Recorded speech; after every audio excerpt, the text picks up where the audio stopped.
future of AAA gaming. I wonder how bad it is. It's time for us to talk about Video Game Donkeys, videos about video games universe, phase 18. Today I'm breaking down my entire plan for next year's videos. I want to be completely transparent with you guys next year. No surprises, I want no twists, no curveballs, no saying this is Black Myth Wukong and then playing the far superior Black Ops 6. Little Donkey Bro Army, I have seen the future. Black Wukong is really good. Sorry, I'm saying the name wrong. Of AAA gaming, and it is mostly games where you hit people with a sword, and Nintendo Switch 2. I got huge leaks. I want sexy chicks and men who are strong. That's what I want. I want to please the lower half. And huge news on for both female and male.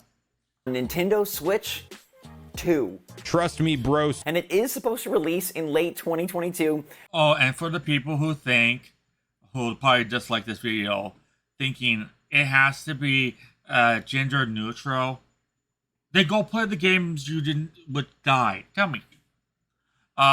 Concord, why weren't you playing the game? Tell me why you didn't play the game. Oh, let's see.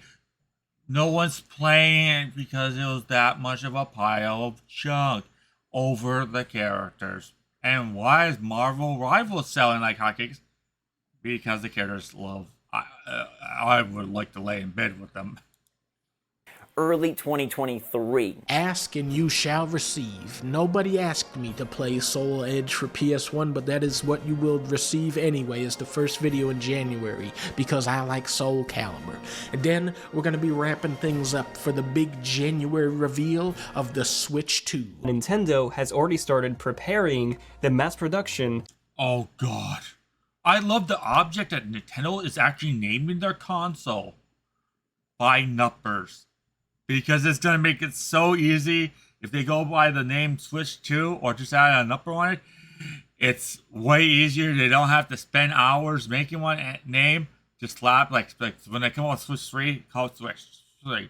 And stay in this market. They're going to make millions.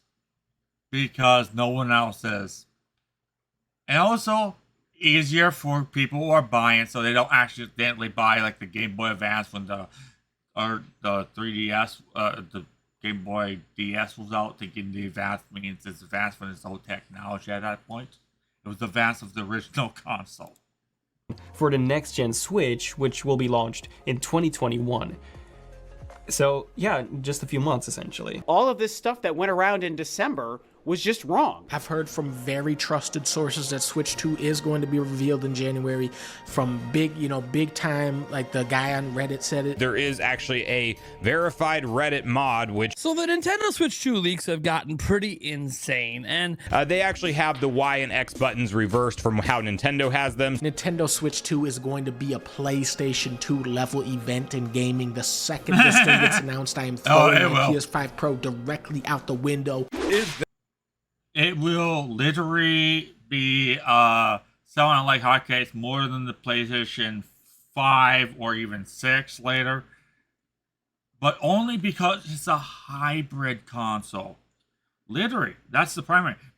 If it was not for me driving my car, I would buy the Switch 2. But the problem is I actually drive my vehicle, so I can't actually play a console.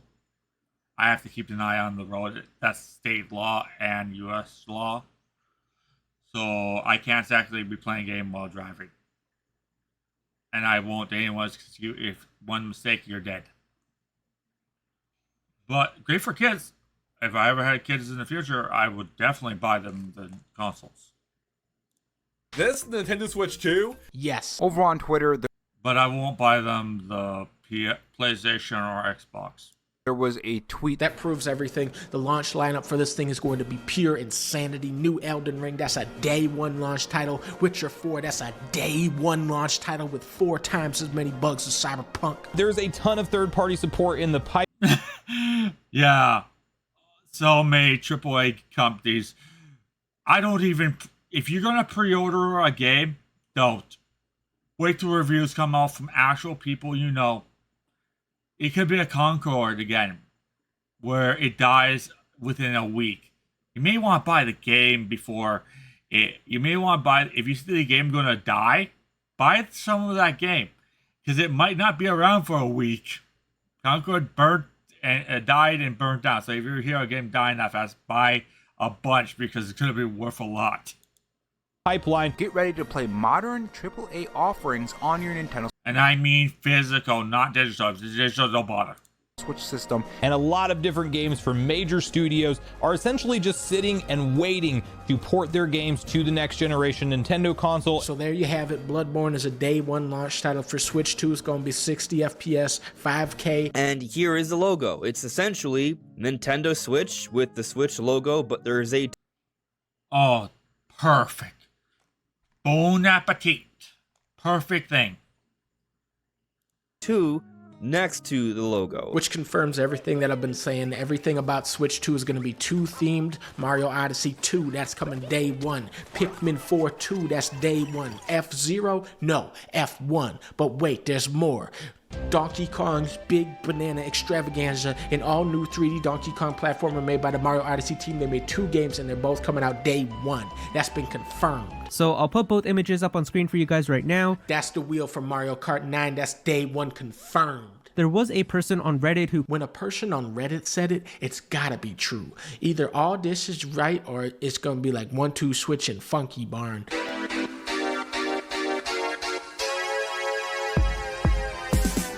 January 17th, we're playing Dynasty Warriors Origins. You play as a woman hitting people with a sword, which is what I love so much about video games. Finally, we're gonna learn the origins of Dynasty Warriors, and did you know that the first one was actually a one-on-one fighting game, just like Soul Edge? January 23rd, of course, we're gonna be playing Star Wars Episode 1 Jedi Power. I love the object that the Nintendo Switch has literally made. They finally changed from a kids game system to some more better theme. But what will also be blown out of the sky will be the fact that Steam Deck will still sell like hotcakes, but the Switch is just so difficult to break. Power Battles Remastered. This game came from a different era in gaming where every game wasn't sword fighting. Only some of them were. Very brave of George to do this back then today. January 28th, of course, we're going to be playing Eternal Strands. This is the second Strand type game where you are a woman hitting a tree with a sword. I love all the games that this reminds me of, so let's all play Eternal Strands on the beach with Norman Reach. February 4th, of course, we're going to be playing Kingdom Come Deliverance 2. I love games like Skyrim where you're hitting everybody with a sword, and dragon.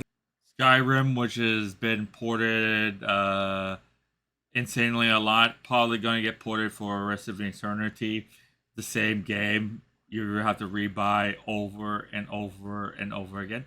Dragons are flying everywhere. Dragon Age didn't have any dragons in the part I played, so February 14th, of course, we gotta be playing Assassin's Creed Shadows, where you are a woman hitting people with a ninja sword. I'm really gonna be focusing on the quality of the shadows in this game and, you know, how they stack up to the shadows from Shadow Generations. February 18th, of course, I'm gonna have to be doing a video for Avowed. Definitely getting big Skyrim, hitting people with a sword type of vibes off this one. I love sword fighting to be in every game, every time, and it's just like Skyrim, and it makes you wonder why they don't do a Skyrim 2, which is coming to the Nintendo Switch 2 on day one confirmed. Did a February 21st approach, we have to do a video about Pirate Yakuza in Hawaii.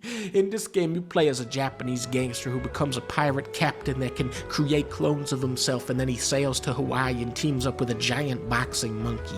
It does have sword fighting, but I feel like it has too much stuff that isn't sword fighting for this game to be successful next year. February 28th, of course, we're gonna have to play Monster Hunter Wilds. This is a very innovative game where you can choose to be a woman or a man and then hit monsters with a sword. I don't think they've done sword fighting in a game for a while, so it's going to keep things pretty fresh like Skyrim. In March, we're definitely playing South of Midnight, where you play as a woman, you're hitting monsters with a sword. It's exactly the right kind of game. Then Switch 2 hits shelves, boom, we get Witcher 4. You're a woman hitting witches with a sword, but you gotta use the golden sword for aquatic monsters, I believe. Onimusha. At this rate, the gaming companies are already realizing woke games don't sell, and millions of dollars have been spent, or else they're going to go under. So which one is it? go and show make women look pretty and men look awesome with big old muscles. Because who wants to be a fat man in a video game? They want to be strong. They are not after to look like they're weighing 600 pounds. They want to look like they could punch a tree and knock it down. And a woman, it may have overweight and it wants to look like it's skinny, or the man will be playing the one.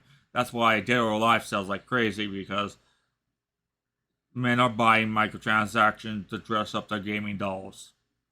Love it. We're hitting with a sword. Ninjas are involved. The guy from Onimusha 3 is involved. Ghost of Yoti looks phenomenal. We're doing ninjas for a change and hitting with a sword, kinda like Skyrim. Then I'm gonna play Skyrim for the first time. I've never played it yet. I've heard great things. To me, it sounds a lot like Skyrim. Then Fable is coming out. You're the woman from Fable 3 with a sword, hitting people with it. It's what we love to see. Then we got Black Myth Wu Chang, Fallen Feathers from the Butt of a Swan. It's a woman-based game with swords like Bloodborne and Sekiro. Kinda got that ninja flavoring to it that we love to see. Phantom Blade Zero, you are a woman ninja hitting people with a sword. Project the Perceiver, now this looks really interesting. You play... Oh, God. As long as they look sexy, but they might not sell that good to a point. As a woman ninja with a sword, you're hitting people. But if the clothes get shredded, it will be better. With the damn thing. It's such an original premise. Where winds meet, you're a man ninja. Yeah. And you're hitting people with a sword like Onimusha. And then I'm thinking we're gonna close out this year strong with Intergalactic. This is the new game from Naughty Dog, which is one of the best studios. We're talking Crash Bandicoot, Jak and Daxter, Uncharted, Last of Us. I swear, every time Naughty Dog steps up to the plate, they hit a home run. But for some reason, I started getting this bad feeling. That does not look that good. When I was watching this trailer, you know, we have a woman character, okay, probably a ninja. She has no hair. But why are we in a spaceship talking to people like Starfield? And I started thinking, I don't know, man. Maybe gamers were right. Maybe Naughty Dog is losing that magic touch. No, they're being talked by the one company, I already forgot who they are. Sweet Baby Inc. That we need to go woke to sell. That's what's happening to Bud Light. Yeah. But then she pulls out a big ass Skyrim sword and... Like and sub to his channel, it will be down in the description. And also like and sub to my channel, because I do similar content. I'm also going to try to work on a variety of content I'm trying to work on. I'm trying to learn modeling on the side of doing this. I am only a one man doing this whole thing. Yeah. See you next time.